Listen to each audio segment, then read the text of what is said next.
plains of the Punjab in northern India lies Ambala, once a famous cavalry station, and now the headquarters of the Indian Air Force.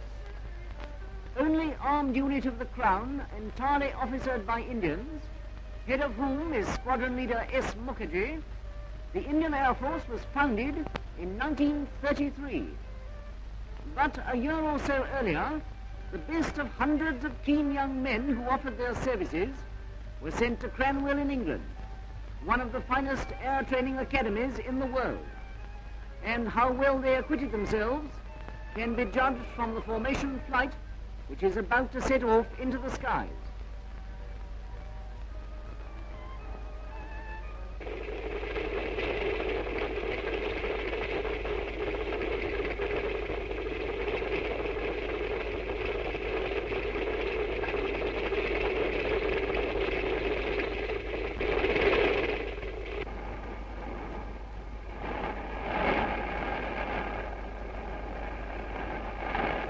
There goes the squadron leader himself, his airman gunner helping to strap him in.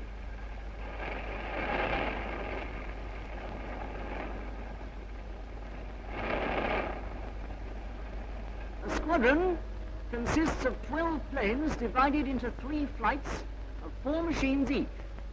Yes, I know you can only see 3, but our cameraman hasn't yet grown wings and had to sit in the fourth. The V-shaped formation ahead is called a Vic. The straight and narrow down there is line abreast, and the French word for a ladder, échelon, is used for this one. These formations are the Air Force's equivalent to the Army's drill. Drill done at 1.5 miles a minute, which enables the pilots to gain perfect control of their machines. Kit is inspected daily by the airmen on duty, and in wartime, gas masks form a prominent part of it. Comfort in the IAF barracks is well looked after, the canteen being particularly popular, while next door is the airmen's mess, in which meals are served on crockery bearing the royal cypher. Corporals and other senior NCOs have well-furnished rooms of their own for sleep and leisure hours. We seem to have struck a rather studious specimen. So we'll leave him and take a glance at the squadron leader's pet, a welfare centre where airmen's wives and children receive modern medical attention from the resident woman doctor.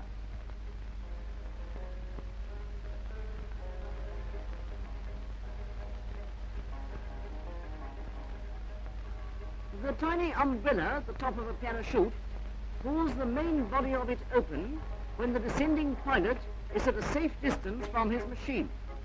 If it opened too soon, the parachute would get entangled in a wing strut or propeller. Made of the finest silk, each of these costs over £50 sterling, and I've yet to meet the pilot who didn't think his life worth at least that. And that is how supplies are landed and lives are saved.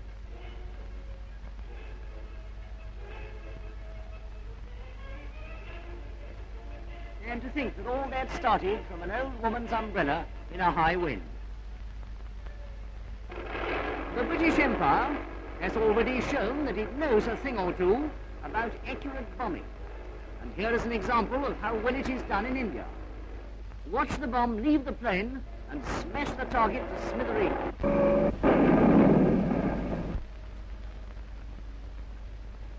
When wireless communication is impossible or undesirable, a large letter M for message is spread out on the ground. The plane swoops down, hooks up the bag with instructions, and zooms off again into the skies.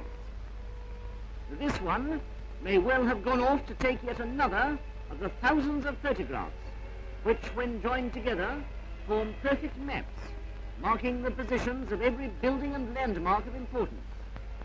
Just such photographic maps as the RAF took of Germany in the early days of this war, which have since rendered possible their deadly accurate bombing of aerodromes and armament factories.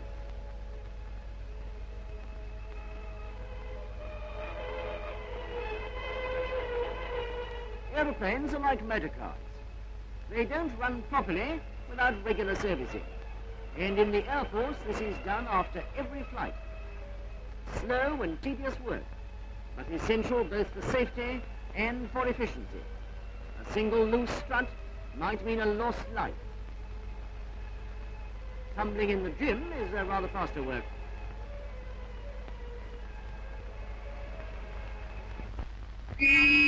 And another popular way of keeping fit is hockey, at which India leads the world.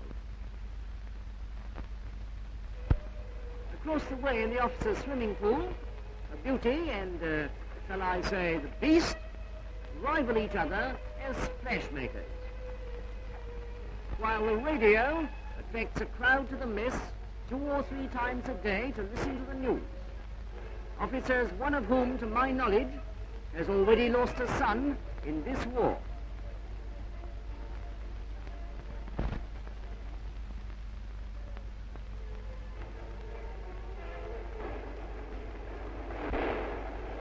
The famous twin-engine Valentia transport bombers are used by officers and men of the Indian Air Force when they move from one station to another.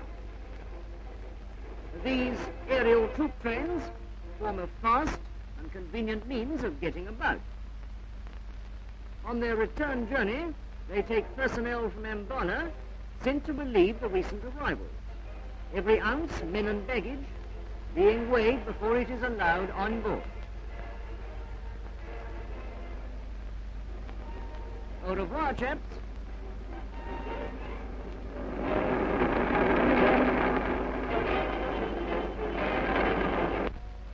Meanwhile, the squadron leader takes up a Blenheim.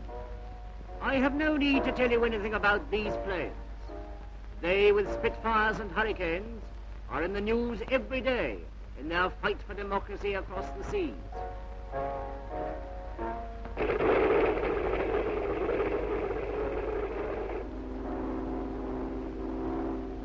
They are fast indeed, taking off at 120 miles an hour and cruising at over 4 miles a minute. It is fighters like these that the rapidly growing Indian Air Force needs. They look beautiful, but Germany has discovered what deadliness lies behind their sleek and lovely lines. It is for fighters that money is required today. Fighters for the eager young men who are being trained in their hundreds to fly in this country's defense. This is how the RAF brought down Heinkels and Messerschmitts in Norway and Belgium and France. Actual photographs of a dogfight in the air lent to us by Universal News. And this is the sort of welcome the Indian Air Force will give any invader of our shores. But more planes and yet more planes are needed. That is up to you, men and women of India.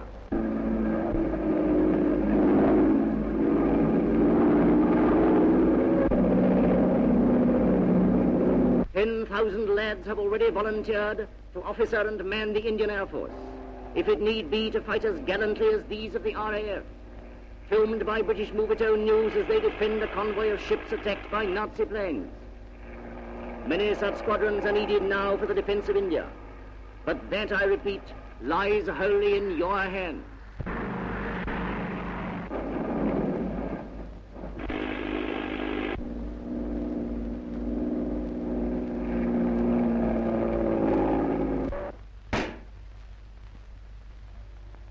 Cooperation with the Army is daily work for the Air Force, and the AILO, short for Army Intelligence Liaison Officer, explains to officers of a flight what information is required about enemy gun batteries operating over the distant frontier hills.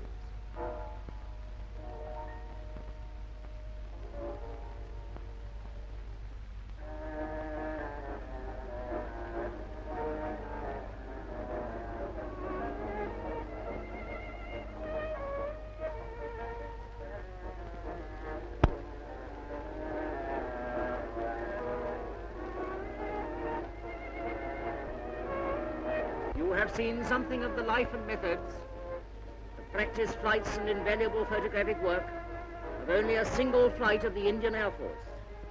Many more there are, and the IAF grows stronger every month. But when we shot this film, They were scattered to guard India's coastline and to keep a watchful eye on the turbulent frontier.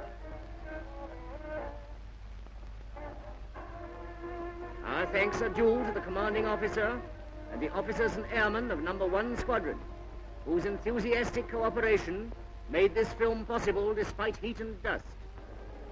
We who made it dedicate this brief pictorial record to the rapid increase of the Indian Air Force, so that all may go to sleep, assured that as night falls and hangar doors close, the planes of Hindustan will so grow in numbers as to cast a protective shadow over the whole of this vast land and serve as an invincible bulwark in the defense of India.